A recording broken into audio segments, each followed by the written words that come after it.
Let's face it, when you're just starting out on the wasteland of Fallout 4, your adventures can prove quite a challenge. You may find yourself in a situation where you just need that little extra firepower to get you through in one piece. That is why I've put together a simple method of getting a head start immediately at the beginning of the game. Following this guide, you are going to get yourself some extra weapons, gear, food, supplies for settlement and weapon crafting, and also a suit of power armor before you even encounter the Minutemen. So let's get started. Upon first exiting your cryopod, you will be taken on a linear path in order to get to the Overseer's office to open a door to leave the vault. However, we're not going to do that immediately. First off, instead of going straight past the beginning door, we're going to go right, follow the stairs, and it's going to take us to a path to an alternate lunchroom. Now at this point, instead of going left, we're going to go straight into the lunchroom, and in this terminal here, we're going to load it up, hit square, and you're going to get your first Pip-Boy game, Red Menace. It's just a cool collectible to have on you. After collecting Red Menace, you will be taken to the Overseer's office where you will be greeted with 3 stim packs to start you off with. Also on the desk is your first 10mm pistol and some rounds. Just beyond the Overseer's desk in the little armory here, you will see the Cryolator, which has a master pick. We can come back for that later, or you can use the dog meat glitch to get that.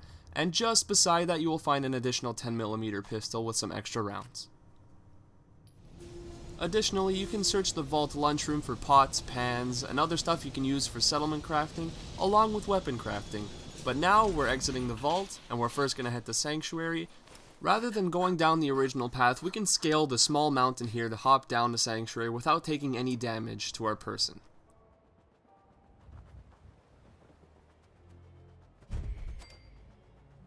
Once we reach Sanctuary, we're going to go to the main yellow house in the middle, and from this yellow house, we're going to run all the way to the end of the street where this blue house is, and right behind it, we will find a root cellar. Inside this pre-war Fallout shelter, you will find lots of food that you can use to restore your health, rather than using your stim packs right away.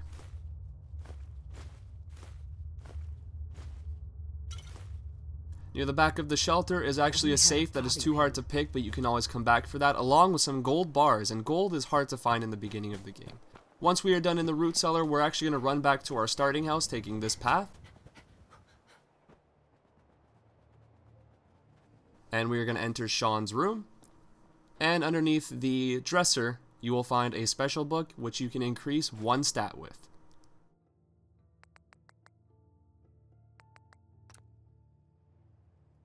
Once that is complete, we are going to take the path out of Sanctuary, past the bridge. Once we are over the bridge, immediately you will see a dead body along with a mongrel.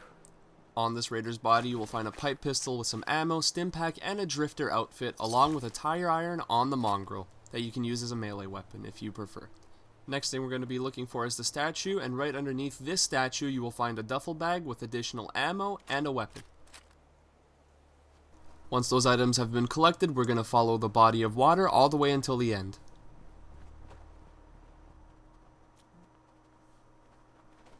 Be careful of any mongrels here that might attack you. They are low level, so they won't be a challenge. Past the docks here, you are going to find a box with a circuit breaker lid. You're going to open the lid, flip the switch, and we're going to follow the long pipe leading all the way until the end. Just up this hill, you will find where it's connected to, open the lid, and you will get yourself some starter caps.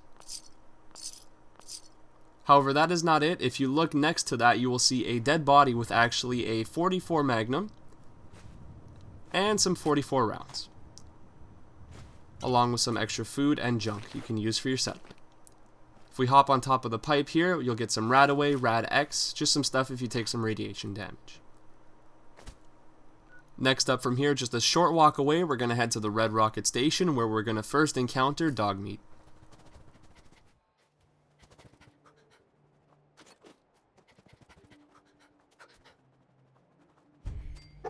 What are you doing yourself?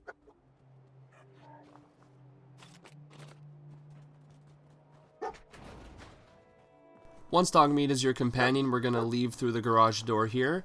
We're going to walk just a little bit past these trees. And you might want to look around for this because this is hard to miss. I actually had to look around here Just to the right of the red rocket station that I am facing over here, we're going to follow these rocks, and you are going to see a mole rat den, which you can enter.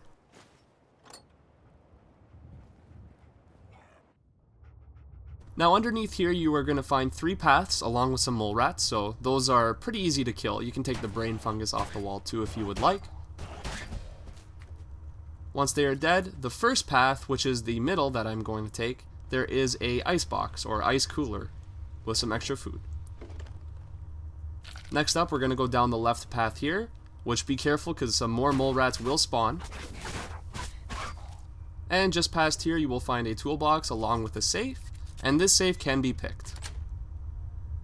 Yes.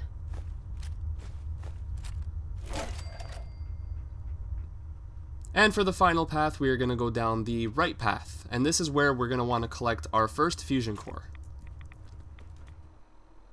Finally, coming up here, we're going to head to this little body of water that is going to take us to a quarry. This quarry is just kind of a marker to tell you where you are in the right direction. Be careful of any enemies here that may spawn. You might not want to fight them because they are a bit of a high level coming out to this location, but they can easily be outrun. Once we get to this quarry here, you're going to follow where I go. We're going to go down to the entrance and to the road.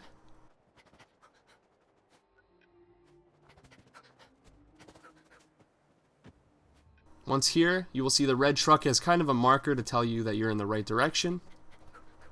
We're going to pass this red truck, and we're going to enter a rail yard. And now this is loaded with ghouls. You might not want to fight these guys because they are tough right off the start of the game, so just outrun them.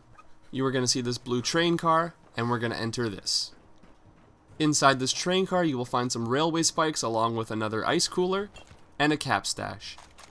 If you come here at a later level, a railway rifle will spawn and you can pick that up for free. And this leads us to our final spot, a body of water just a short way away from the train.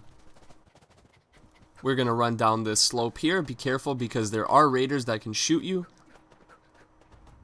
And finally, we're going to arrive to the body of water where you will see a crashed vertebrate wing. Once you enter the water, you have to act quick because of the high radiation, but if you swim just to the plane, you will see a suit of power armor. From here, you can make your way to Concord, where you will first encounter the Minutemen, and you will have a full suit of power armor to take on the Raiders. Using this power armor will actually trigger unique dialogue. Here's a preview of what they will have to say if you first encounter them with armor. I had a whole fancy plan about fixing up a suit of power armor, and here you are. Walking in like some kind of metal miracle. There's a crashed vertebrate up on the roof. Old school. Pre-war. You might have seen it. Well, it's got a minigun, and it seems to be intact. Wearing that armor, you could rip it right off. Then those raiders get an express ticket to hell. You dig? Well, all right. Maybe our luck's finally turning around. Once you, that power armor, and that minigun show up outside, those raiders will know they picked the wrong fight. Good luck. So hopefully these spots found useful to most of you. Unfortunately, this does come to the conclusion here. If you guys think I missed a spot, or if you have a personal favorite spot, leave it in the comments below, share it with everybody, and guys, stay safe out there in the wasteland.